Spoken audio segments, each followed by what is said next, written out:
الشیطان الرجیم بسم اللہ الرحمن الرحیم۔ سامعین، آج سے ہم ایسے شہید کا تذکرہ شروع کرنے والے ہیں جن کو شہید سربلند کہا جاتا ہے۔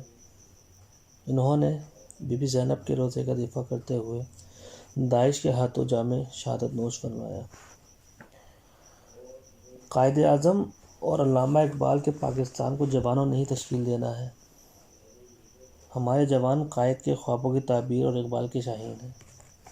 اپنے ملک، دین، مقدسات، ختم الانبیاء حضرت محمد مصطفیٰ صلی اللہ علیہ وآلہ وسلم، اہل بیت علیہم السلام، اپنے نبی کے باوفا اصحاب اور انبیاء علیہم السلام مقدس مزارات کی حرمت پر قربان ہونا ہر دیندار اور سمجھدار جوان کی خواہش اور تمنا ہے۔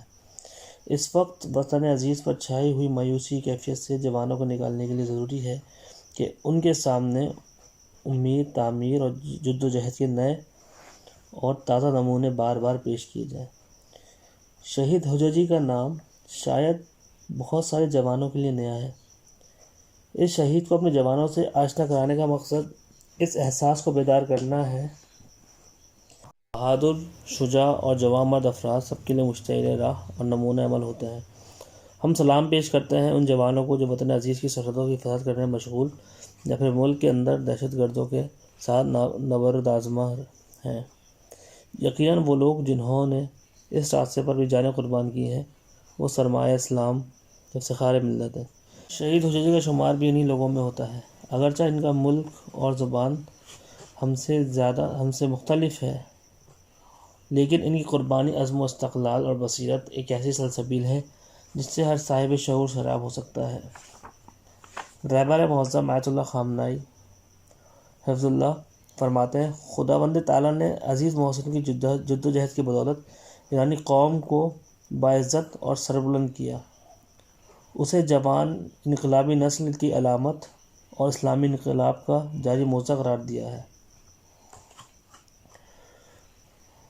یہ کتاب جتنی کسی دینی مدرسے، اسکول، کالج اور یونیورسٹی کے جوانوں کے لیے مفید ہے، اتنی ہی ان جوانوں کے لیے بھی اہمیت کی حامل ہے جو کسی بھی محاذ پر وطن عزیز پاکستان کی حفاظت اور سربلندی کے لیے کوشاں ہے۔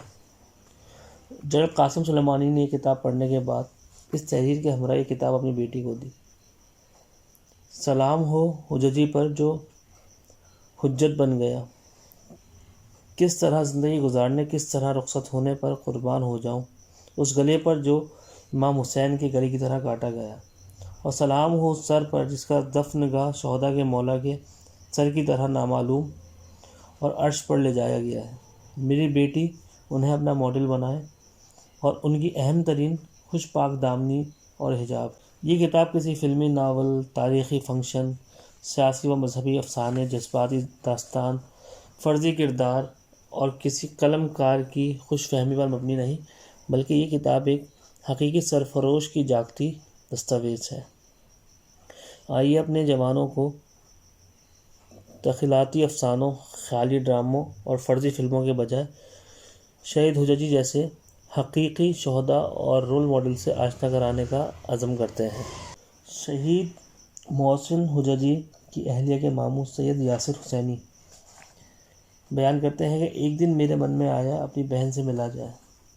اس کے گھر کے باہر مجھے ایک داڑھی دار عزت مآب لڑکا نظر آیا۔ میں نے موٹر سائیکل کھڑی کی اور آگے بڑھا۔ ایسے میں میری بہن بھی آ گئی اور اس سے میرا تعارف کرایا۔ ہماری سلام دعا ہوئی۔ لڑکے کے بعد اس کے امی ابو گھر سے باہر نکلے اور چلے گئے۔ میرے من میں خواہ مخواہ تجسس انگڑائی لینے لگا، کون تھے بھائی؟ زہرا کا ہاتھ مانگنے آئے تھے۔ یہ لڑکا اور زہرا؟ بات میری سمجھ میں نہیں ہے، نہ تن و من، نہ خوبصورتی تھی، نہ کوئی اسٹائل۔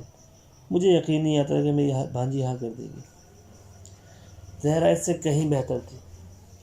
مجھے تو یہ رشتہ محض حماقت پر مبنی لگتا تھا۔ دن گزرتے گئے اور ان کے نکاح کی رات آ گئی۔ معلوم ہوا اسے تو ناچ گانا بالکل بھی پسند نہیں ہے، اچھا نہیں لگتا، گوشہ نشیں ہے۔ میں نے من ہی من میں کہا، امیر گھرانے کا لگتا ہے، اسے اتنا بھی نہیں آتا کہ نوجوانوں کی محفل میں آ کر ہمارے ساتھ ہی بیٹھ جائے۔ آہستہ آہستہ مختلف ملاقاتوں میں لگا کہ نہیں یار، لڑکا اتنا برا بھی نہیں ہے، گپیں مارنا اور ہنسنا ہنسانا جانتا ہے۔ لیکن ادھر میں اور میری بیوی اپنی بہن کے گھر داخل ہوئے، ادھر اس نے سر جھکا لیا۔ ایک روکھی سلام دعا کی کھسک لیا۔ مجھے بہت برا لگتا تھا، بھائی یہ کیا بات ہوئی، مہمان بھی کوئی چیز ہوتی ہے، چھوٹے بڑے کی تمیز ہوتی ہے کہ یہ کیا ڈرائیں بازی۔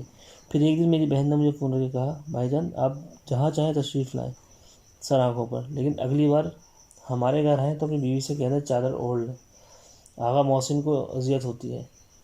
میں نے بھی کہا جی ضرور، اتنا کہہ کر فون رکھ دیا۔ اب میں نے پکا ارادہ کر لیا تھا آئندہ اپنی بہن کے گھر قدم نہیں رکھوں گا۔ چند دن گزر گئے، مجھ سے رہا نہیں گیا، میں نے اپنی بیوی سے کہا، بیگم اپنے بیگ میں ایک چادر بھی رکھنا تاکہ وہاں پہنچ کر پہن لو کہ ان کے دولہے راجا پر گرا نہ گزرے۔ اس نے پھر سر اٹھا کر ہمیں نہیں دیکھا، نہ ہم سے اچھی طرح بات کی، تاہم اس دفعہ بھاگا نہیں، بیٹھا رہا۔ ہم نے کچھ دیر باتیں کی لیکن دوست نہیں بن سکے۔ مٹی کی ایک تسبیح ہمیشہ ہاتھ میں رہتی تھی۔ میں نے پوچھا، محسن صاحب بار بار تسبیح گھماتے ہوئے زیر لب کیا ورد پڑھتے رہتے ہیں آپ؟ میں نے سوچا میرے ہاتھ میں ہوتی تو ان 33 دانوں کو 1 منٹ میں گھما کر ختم کرتا۔ 100 دانے تھوڑی ہے، کتنی دیر سے لگا ہوا ہے ان پر۔ میں زمین کے لیے درود پڑھ رہا ہوں۔ یہ سوچ کر کہ حیرت سے میری آنکھیں نکل کر باہر نہ آئیں، اس نے اپنی بات جاری رکھی، ہم اس زمین پر سوتے ہیں، اس پر چلتے ہیں، کیا ہمیں اس کا شکر گزار نہیں ہونا چاہیے؟ میں نے من ہی من میں اس کا مذاق اڑایا، خدا کا خوف کرو بھائی، زمین کے لیے ورد پڑھنا، یہ کیا بات ہوئی بھلا، یہ کیسی من گھڑت باتیں ہیں؟ وہ بالکل بھی میری سمجھ میں نہ آتا تھا۔ نوروز عید پر زہرا کے ساتھ ہمارے گھر آیا، فوراً پلٹا اور کمرے کونے میں کھڑے عورت کے مجسمے پر اعتراض کرتے ہوئے کہنے لگا، ماموں جان اگر برا نہ لگے تو اس مجسمے کو ہٹا کر اس کی جگہ شہید کاظمی کی تصویر لگا دیں۔ میں نے سر ہلا دیا کہ اچھا ہاں دیکھتے ہیں، لیکن من ہی من میں نے کہا، بھائی یہ اپنے ان سپاہ پاسداران والے دکھاؤں سے کچھ زیادہ ہی غیر قابل تحمل ہے۔ گویا اس نے میری آنکھوں میں میرے دل کی بات پڑھ لی ہو۔ ایک کڑوی مسکراہٹ کے ساتھ کہا، انشاءاللہ آپ اسے بدل دیں گے۔ میں کئی دن تک اس سوچ میں تھا کہ آخر شہید کاظمی ہی کی تصویر کیوں، امام خمینی ہی کیوں نہیں، مشہد یا کربلا ہی کیوں نہیں؟ آخر ایک روز میں نے یہ بات اس سے پوچھ لی۔ کہنے لگا، شہید کی تصویر آپ کی آنکھوں کے سامنے رہے گی تو آپ کو اس سے لا جائے گی اور آپ اس کے سامنے ہر طرح کا کام نہیں کر سکیں گے، لیکن ہمارے پاس ایسی کوئی تصویر نہیں ہے، اب کیا کریں؟ کوئی بات نہیں، مجھ پر ادھار سمجھے، میں خود لے آؤں گا آپ کے لیے۔ چند دنوں بعد میرے لیے ایک چھوٹی سی فریم شدہ تصویر بھیجی۔ میں نے اس تصویر کو کمرے کے کونے میں رکھا، ٹھیک اپنی آنکھوں کے سامنے، لیکن نہ تو مجھے سے شرم محسوس ہوئی نہ مجھ میں کوئی بدلاؤ آیا۔ میں اپنی بہن کے گھر گیا، وہاں محسن صوفے پر بیٹھا ہوا تھا، مجھے دیکھتے ہی سیدھا کھڑا ہو گیا۔ جیسے ہی بیٹھا میرا بھانجا اندر داخل ہوا، دوبارہ سیدھا کھڑا ہو گیا، اسے آدھے فٹ کے لڑکے سے ہاتھ ملایا۔ میں نے کہا، بچے کے لیے کھڑے نہیں ہوتے، ضرورت نہیں، بیٹھے رہو آرام سے، مولا سادات کا احترام واجب ہے۔ بھائی میں کیا بتاؤں، یہ سن کر میری کیا حالت ہوئی، جیسے کسی نے سر پر ہتھوڑا مار دیا ہو۔ میں شرم سے پانی ہو گیا۔ اس کے اس جملے نے مجھے ہلا کے رکھ دیا۔ شرم سے آدھے گھنٹے تک میرا سر جھکا رہا۔ پوچھا، مامو جان کیا ہوا، کیا سوچ رہے ہیں؟ میں سوال سے کترا کے گزر کے کمرے میں باہر جا کر سگریٹ سلگانے لگا۔ اس دن میں نے اسے مزید پریشان نہیں کیا، اپنا موبائل سم بدل دیا تاکہ میرا نمبر ہی کسی کے پاس نہ رہے۔ نماز کی طرف زیادہ توجہ دینے لگا۔ میرا حلیہ بدل گیا، جینس کی جگہ سادہ کپڑے کی پینٹ پہنتا، شرٹ باہر نکلی ہوئی ہوتی اور اس پر سبز رنگ کا مفلر گردن کے گرد لپیٹے رکھتا تھا۔ وہ دیکھ کر بہت خوش ہو، کہنے لگا، مامو جان آپ نے تو پوری ڈیکوریشن بدل دی۔ میں بولا، کہیں نہ کہیں سے تو شروع کرنا ہی تھا، آگ لگنا ضروری تھی۔ چنگاری تم نے لگائی۔ اس کے بعد ہماری ملاقاتوں کا سلسلہ بڑھنے لگا۔ ساتھ اصفہان گئے، پوچھا تخت فولاد چلے؟ مجھے پتہ نہیں تھا کہ وہاں کیا ہے، پہلی بار معلوم ہوا اصفہانی شہداء کا قبرستان ہے۔ وہ ہمیں شہید کاظمی کی قبر پر لے گیا۔ میری بیوی کا رنگ ڈھنگ اور لباس پہلے کی طرح تھا، لیکن میں بدل چکا تھا۔ اس سے پہلے تو شہید کاظمی کے بارے میں کچھ باتیں بتائیں، پھر ہم میدان امام چلے گئے۔ اتفاق سے جمعہ تھا، پورے جمعے کی نماز پڑھنے چلے۔ مجھے تو یہ معلوم نہیں تھا کہ جمعے کی نماز کی کتنی رکعت ہوتی ہے، اسے پڑھا کیسے جاتا ہے، لیکن میری بیوی جس نے میک اپ کیا ہوا تھا اور وضو کی وجہ سے اس کے دھونا نہیں چاہتی تھی، بہانے بنانے لگی۔ محسن نے بھی زیادہ اصرار نہیں کیا اور ہم گھر لوٹ آئے۔ ایک بار میں نے صاف الفاظ میں بتا دیا، تم اچھی طرح جانتے ہو کہ میرا صاف ظاہری حلیہ بدلا ہے، لیکن میری خواہش ہے کہ میں خود بھی بدلوں اور میری بیوی بھی۔ پہلا قدم اٹھایا گیا جمعے کی نماز۔ میں کافر نہیں تھا لیکن اپنے طریقے سے پڑھتا تھا۔ ایک دن نماز پڑھی 6 دن قضا کی، یا اگر کبھی کسی گروہ میں سب نماز پڑھنے کے لیے کھڑے ہو جاتے تو میں بھی مجبوراً لائن میں لگ جاتا تھا۔ میں گاڑی میں اسے لینے جاتا اور پھر دونوں مسجد جاتے تھے۔ اس کی نماز کافی طویل ہوتی تھی۔ میں نے کہا، نماز جعفر تیار پڑھتے ہو؟ بولا، میں کسی اور کی قضا نماز ہی پڑھتا ہوں۔ بعد معلوم ہوا وہ امام زمانہ کے لیے نماز پڑھتا ہے۔ میں نے آہستہ آہستہ گلزار شہداء جانا بھی شروع کر دیا۔ میں بھی محسن کی کیفیت کا تجربہ کرنا تھا، وہ خاص کیفیت جو اسے شہداء کی قبروں کی زیارت کرنے نصیب ہوتی تھی۔ میں وقت بے وقت جانے لگا، یہاں آدھی رات کو بھی۔ میری ساس کو فکر ہونے لگی، تم جو اس قدر زیادہ قبرستان جاتے ہو کہ تم پر کسی بھوت پریت کا سایہ تو نہیں چڑھ گیا؟ میں تفریح کے لیے بھی گلزار شہداء کے قریب والے پارک کا انتخاب کرتا تاکہ راستے میں ایک بار گلزار شہداء بھی جا سکوں۔ محسن کبھی کبھی مجھے شہید علی رضا کی قبر پر نظر آتا اور میں بھی اس کے ساتھ بیٹھ جاتا اور بہت دیر تک ہم باتیں کر رہے ہوتے۔ یہ سارے واقعات محرم کے قریب پیش آئے اور میں نے کربلا جانے کا فیصلہ کیا۔ پہلے عشرے میں کربلا گیا اور واپس آ گیا۔ میں نے سچ مچ سارے برے کام چھوڑ دیے۔ ہر دن مجھے زندگی اور میٹھی اور پیاری لگنے لگی۔ گھر میں میرے اور میری بیوی کے آپسی جھگڑے ختم ہو گئے اور سب سے بڑھ کر یہ میرے اندرونی حالات اور دلی کیفیت سدھرنے لگی۔ میری بیوی سب کچھ اپنی آنکھوں سے دیکھ رہی تھی۔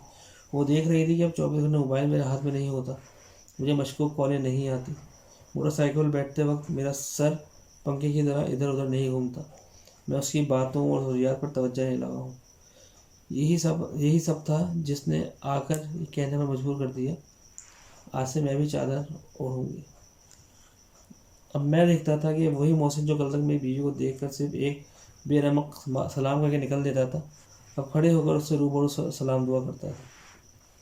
اب ہم بہت اچھے دوست بن گئے تھے، اس لیے میں نے بڑی بے تکلفی سے اس سے کہا، مجھے اپنے سید علی کے بارے میں کچھ بتاؤ، بہت دم بھرتے ہو نا اس کا۔ سچ کہوں تو شروع میں اسے دیکھتے ہی میں رہبر کے بارے میں برا بھلا کہنا شروع کر دیتا، وہ بھی سر جھکائے رہتا، ایک لفظ منہ سے نہ نکالتا۔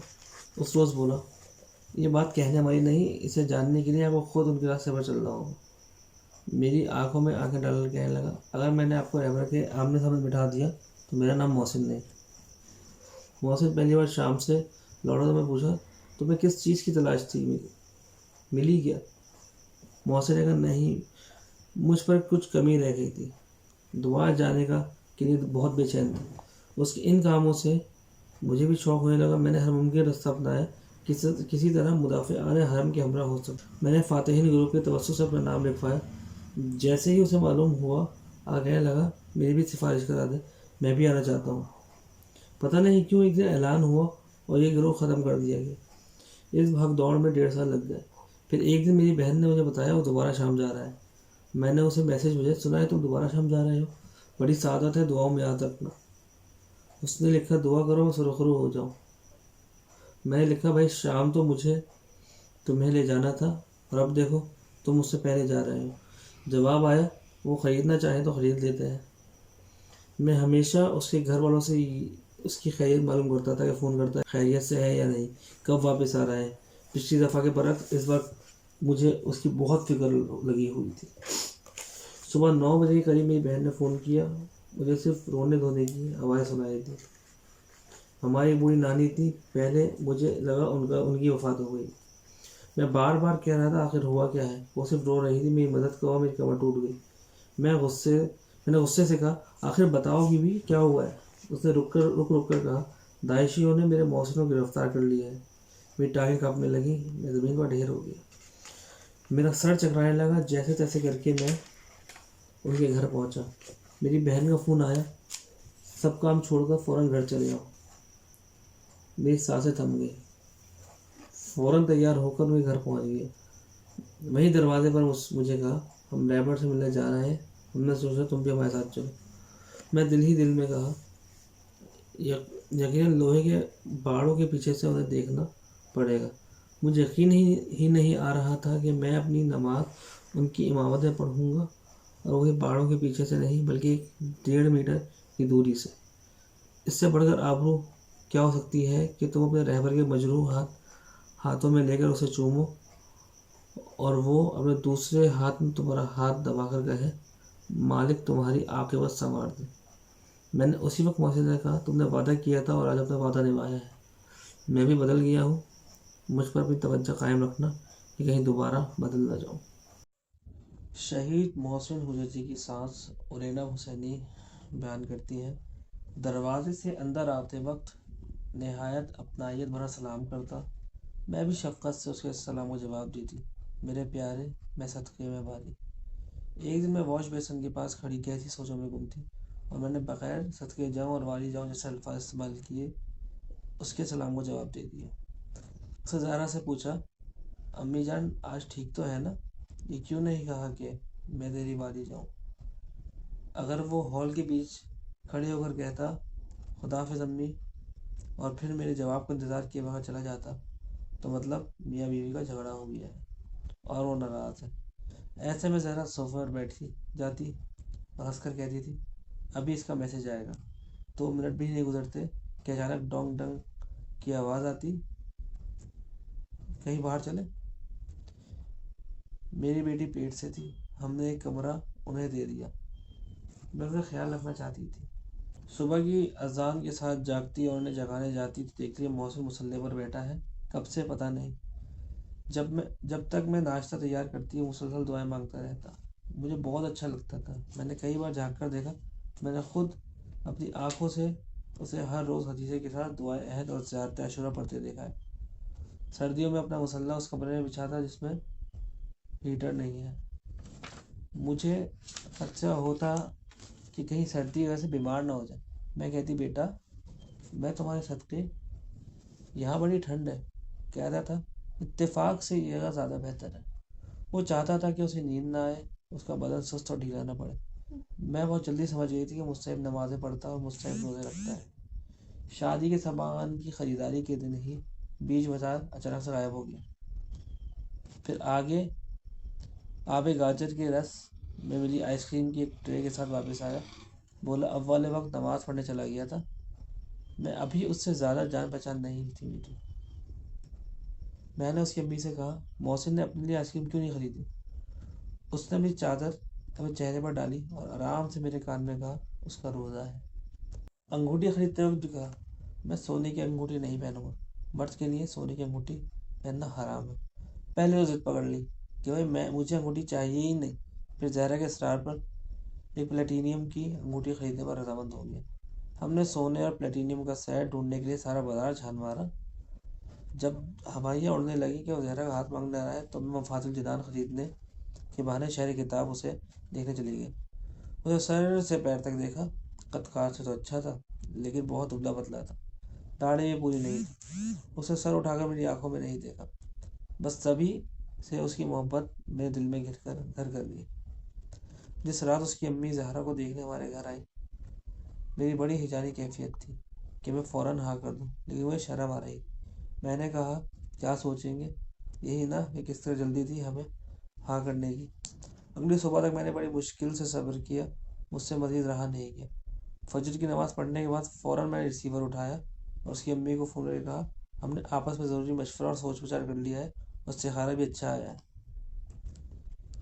اس کے دبلے پتلے اور نحیف جسم کے پیش نظر مجھے ہمیشہ اس کی فکر لگی رہتی تھی۔ اس کی جیب پستہ اور دیگر خشک میووں سے بھرتی تھی، کھانے کے دسترخوان پر بھی گوشت الگ کر کے اس کی تھالی میں رکھتی تھی۔ وہ 2:15 بجے گھر پہنچتا اور میرا اپنا شوہر 2:30 بجے آتا تھا۔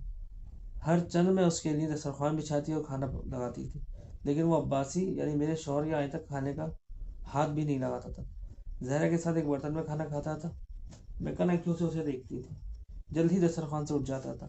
میں زیادہ اصرار کرتی اور کہتی 2-4 چمچ اور کھا لوں تو کہتا آدمی کو اپنے نفس پر قابو پانا سیکھنا چاہیے۔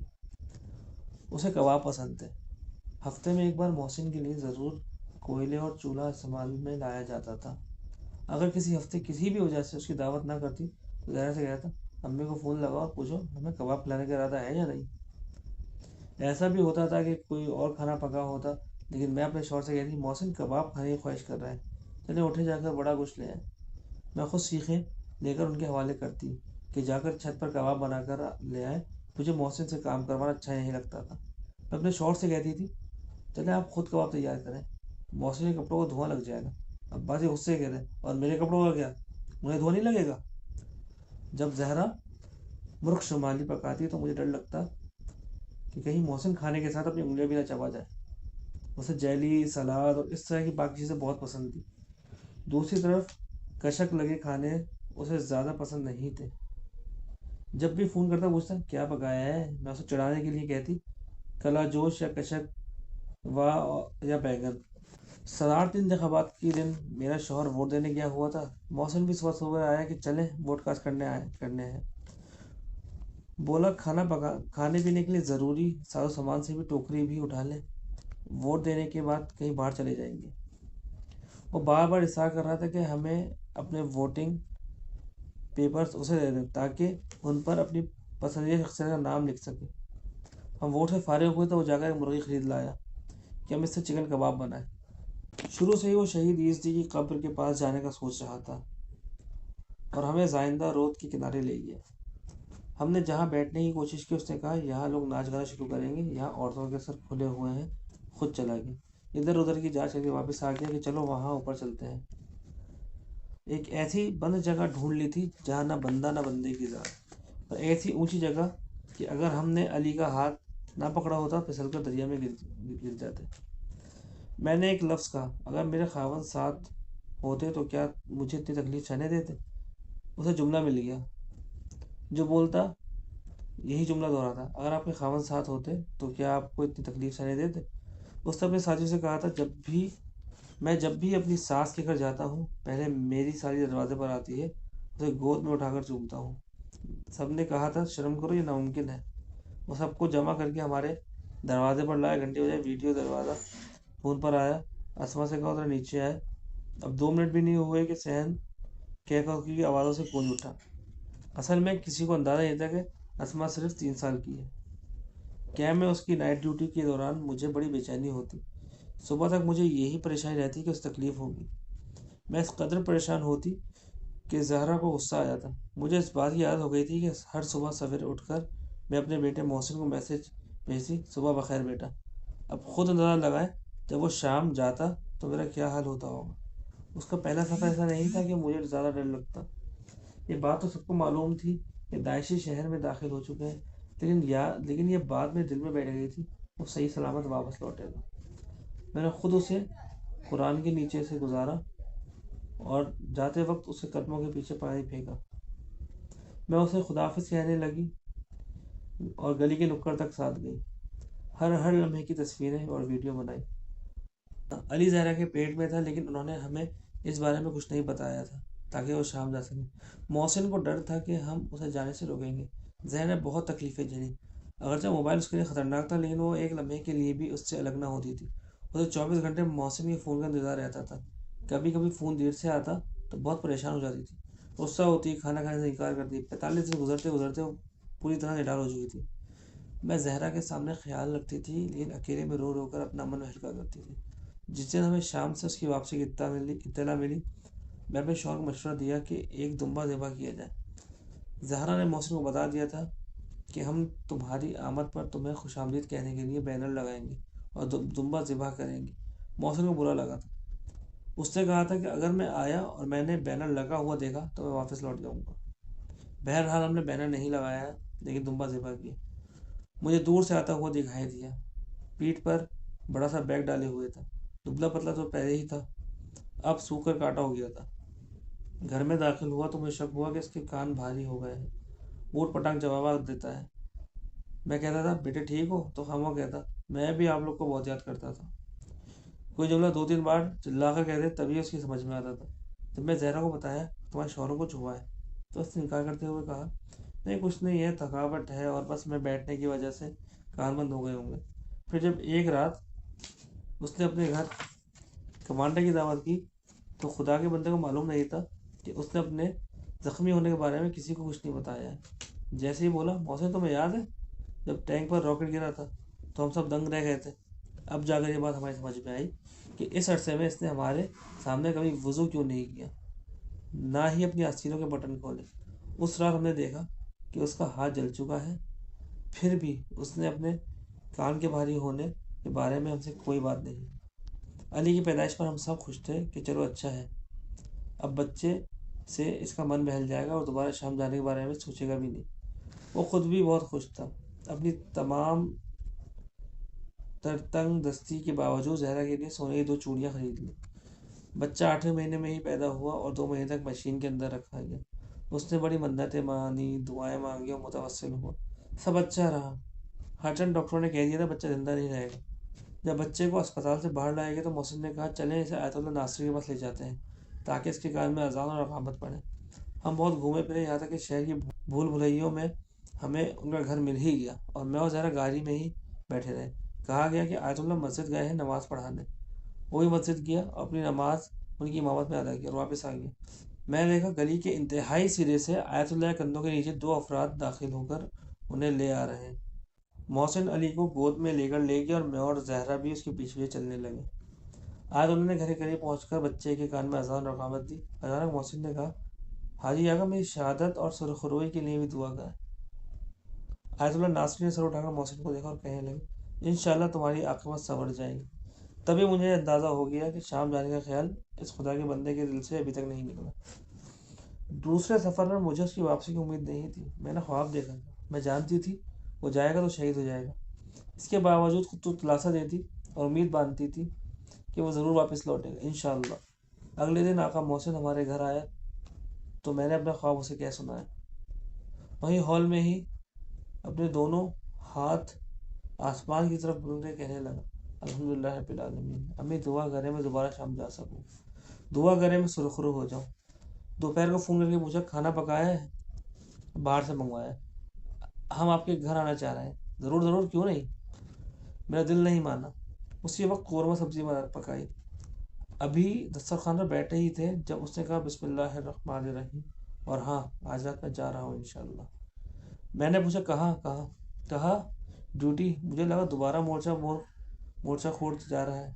کہنے لگا نہیں امی جان، خدا نے عنایت کی ہے میں پھر حضرت زینب سلام اللہ علیہ کی زیارت کے لیے جاؤں۔ چمچ میرے ہاتھ سے گر گیا۔ مجھے اور میرے شوہر دونوں کو زور کا دھچکا لگا۔ کھانا زہر بن گیا۔ اس کے بعد ایک بھی لقمہ حلق سے نہیں اترا۔ کھانا ختم کیے بغیر فوراً اٹھا تاکہ خدا حافظی کے لیے اپنی امی کے گھر جا سکے۔ وہ رات کو دوبارہ آئے گا۔ رات 10 بجے آیا، بڑی جلدی تھی، 11 بجے نکلنا تھا۔ میں پوچھا بیٹا سب خیریت؟ ایک لمبی آہ بھری اور کہا امی گھر پہ قیامت برپا ہے۔ میں نے پوچھا کیوں؟ بولا میری ساری بہنیں جمع ہو گئی اور پھر وہی ماحول بنا جو علی اکبر کی رخصت کے اور میدان جنگ کے موقع پہ جانے سے پہلے بنا تھا۔ میں خربوزے کی چند قاشیں لے جائی، کہنے لگا میرا منہ پک گیا ہے، کھاؤں گا تو تکلیف ہوگی۔ میں دوڑ کر ریفریجریٹر سے تربوز لے آئی۔ زہرا سے کہنے لگا چلو اٹھو، میری اور امی جان کی تصویر اور فلم بناؤ۔ پھر علی کو گود میں اٹھا کر پیار سے ہوا میں اچھالنے لگا، اسے بھی خدا حافظ کہا۔ کمرے میں مجھ سے کہا امی مجھے پتہ ہے بہت بے چین ہو رہی ہے، ہاں میں مر جاؤں گی تو میں واپس لوٹنا پڑے گا۔ امی جان اگر میں شہید ہو گیا تو ہر رات آپ کے گھر آؤں گا، بکواس مت کرو۔ امی جان میں ضرور آؤں گا، میں خدا کو حاضر و ناظر جان کر کہتا ہوں کہ آؤں گا، وعدہ کرتا ہوں آپ سے۔ پھر ہم ٹرمینل تک گئے۔ واپس آتے وقت میں نے ٹیلی گرام پر اس سے ایک دعا بھیجی کہ پڑھیں تاکہ خدا اس کی حفاظت کرے۔ پھر لکھا مجھے تو ابھی سے تمہاری یاد آنے لگی ہے، خدا گواہ ہے تمہاری دوری سہ نہیں پاؤں گی۔ جواب آیا میں آپ کے صدقے مجھے بھی۔ اگلے روز صبح سویرے فجر کی نماز پڑھنے کے بعد فوراً میں نے اپنا موبائل چیک کیا، لکھا تھا السلام علیکم امی جان، صبح بخیر، کیسی ہیں آپ؟ ہم تہران میں ہیں، دعا کریں تو کوئی مشکل پیش نہ آئے اور آرام سے جا سکیں۔ ایک آنسو میری آنکھ کے گوشے سے ڈھلکا۔ وعلیکم السلام میرے بیٹے، کیسے ہو میرے لال؟ تم اندازہ نہیں لگا سکتے تمہاری کتنی یاد آ رہی تھی، تمہاری خوبیاں کتنی یاد آ رہی تھیں۔ تم نے ایک بار ہی میرا دل نہیں دکھایا کہ اب میں تمہارے لیے اتنے آنسو نہ بہاؤں۔ دوپہر کو اس کا میسج آیا السلام علیکم امی جان، آج شام 5 بجے روانگی ہے، آپ کو خدا کا واسطہ میرے لیے دعا کریں، دل سے دعا کریں، آپ بہت عزیز ہیں مجھے۔ میں نے جواب میں لکھا محسن جاؤ، میں خدا کی رضا پر رضامند ہوں لیکن تمہاری دوری کا کیا کروں۔ اپنے آخری پیغام میں لکھا میں نے آپ کے ساتھ بہت برا کیا اپنے اخلاق اور کردار کے ذریعے، بی بی زینب سلام اللہ علیہ کے مصائب ہمیشہ یاد رکھیں۔ ایک نہایت بد شکل کری صورت والا داعشی ہمارے کمرے میں فرش پر بھی جوتوں کے ساتھ کھڑا تھا۔ میری طرف بڑھا، میرے خوف سے کانپنے لگی۔ میں نے کہا، اس نے میری طرف ہاتھ بڑھایا تو میں اپنی جان دے دوں گی۔ اچانک میں نے دیکھا اس کے ہاتھ میں ایک کٹا ہوا سر تھا جسے اس نے زور سے دیوار سے پٹخا، خود کمرے کے اندر چلا گیا۔ جاتے ہوئے میں چپکے سے اسے دیکھا، چند لوگ قطار میں کھڑے تھے جن کے ہاتھ بندھے ہوئے تھے، ایک ایک کر کے ان سب کے سر کلہاڑی سے کاٹے جا رہے تھے، لیکن سروں سے خون نہیں بہ رہا تھا۔ میرے شوہر نے مجھے بلایا، اٹھو، تم کوئی برا سپنا دیکھ رہی ہو۔ میرا چہرہ پسینے سے شرابور تھا۔ میں روتے روتے اپنا خواب انہیں سنایا۔ وہ دوبارہ لیٹ گیا، کہا، پریشان مت ہو، عورت کے خواب کی تعبیر الٹی ہوتی ہے۔ میں نے غصے سے کہا، نہیں، وہ محسن کا سر تھا۔ میرے خاوند نے کہا، میں کہہ رہا ہوں نا کہ عورت کے خواب کی تعبیر الٹی ہوتی ہے۔ خوف اور پریشانی کے عالم میں اس وقت مجھے صبح تک نیند نہیں آئی۔ میں نے اس کا نام کا صدقہ دیا۔ اگلی رات جب محسن نے فون کیا تو مجھے تھوڑا آرام آیا۔ اسے زہرا خوشخبری سنائی کہ اگلے ہفتے وہ اور علی بھی شام آ سکتے ہیں۔ زہرا بھی اپنا سامان سفر باندھ رہی تھی جب اچانک محسن کی گرفتاری کی تصویر دکھائی گئی۔ مجھے اس زور کا دھچکا لگا کہ تبھی سے جلدی مائی کا شکار ہو گئی۔ ہمیں یقین نہیں آ رہا تھا، سب کہہ رہے تھے فوٹو شاپ ہے۔ مجھے اس کی شہادت پر افسوس نہیں بلکہ فخر ہے، تاہم اس کی گرفتاری اور اسیری سے تکلیف ہوتی ہے۔ میں ہمیشہ کہتی تھی، میں تمہاری باری جاؤں کہ تمہارا سر قلم کر دیا گیا۔